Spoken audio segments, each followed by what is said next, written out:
Sir పెళ్ళిలో మంగళ వాయిద్యాలు, వేద మంత్రాల ప్రాముఖ్యత ఏంటి సార్? అమ్మా, నువ్వు ఒక పదం వాడావు. ఏంటి?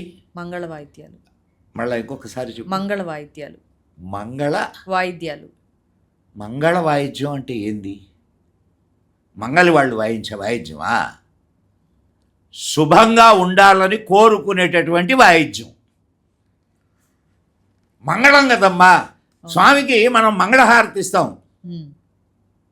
కళ్యాణాద్భుత గాత్రాయ కామితార్థప్రదాయ చ శ్రీమద్వేంకటనాథాయ శ్రీనివాసాయ మంగళం. అవునా కదా? మంగళం మంగళం జరగాలని వాయించే వాయిద్యాలు కాబట్టి వాటిని మంగళ వాయిద్యాలు అన్నారు. అంటే నీ ప్రశ్నలోనే ఆన్సర్ ఉంది.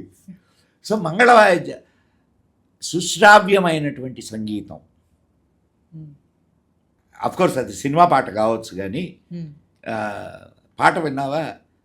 శ్రీ సీతారాముల కళ్యాణం.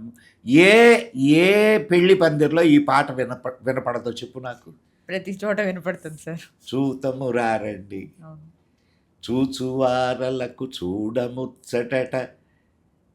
ఎంత ఎంత చక్కటి సాహిత్యం. అవును సార్.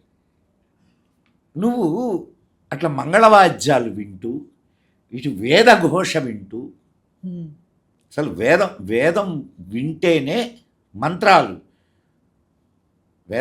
వేద మంత్రాలే కాదు, తక్కిన మంత్రాలు కూడా వేరే ఉన్నాయి. వేరే మంత్రాలు కూడా దాంట్లో చదువుతారు. ఈ మంత్రాల ప్రభావం, ఈ మంగళవాద్యాల ప్రభావం ఒక పవిత్రమైనటువంటి భావనని, వాతావరణాన్ని అక్కడ ఏర్పాటు చేయదా? చేస్తుంది సార్. ఈ వాతావరణంలో ఇంతమంది బంధుమిత్రుల సమక్షంలో, అటు అమ్మాయి తరఫున ఇటు అబ్బాయి తరఫున, వీళ్ళందరూ ఒక మంచి మనస్సుతో ఒక సుహృద్ వాతావరణంలో ఆ శుభకార్యం జరుగుతున్నది. అదొక్కటే కాదు, ఇంకొక ఇది కూడా ఉన్నది. చెప్పండి సార్. అక్కడ కూర్చున్నటువంటి వధూవరులు సాక్షాత్తు లక్ష్మీనారాయణులుగా భావిస్తూ పెళ్లి చేస్తారు. లక్ష్మీనారాయణులు వాళ్ళు అక్కడ కూర్చొని ఉండేది లక్ష్మీనారాయణులు. మరి లక్ష్మీనారాయణులు అక్కడ కూర్చున్నప్పుడు, ఇప్పుడు దేవాలయంలోకి వెళ్తావు, దేవాలయంలో అయ్యవారి కళ్యాణం జరిగేటప్పుడు మంగళ వాయిద్యాలు వాయిస్తారా, వాయించరా? ఇక్కడ కూడా అదే జరుగుతోంది.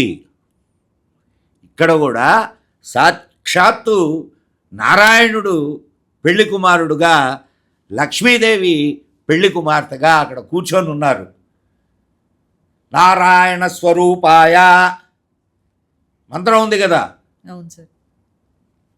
మరి నారాయణుడు లక్ష్మీదేవి అక్కడ కూర్చున్నప్పుడు మంగళ వాయిద్యాలు తప్ప వేరే వాయిద్యాలు వాయిస్తారా అమ్మ?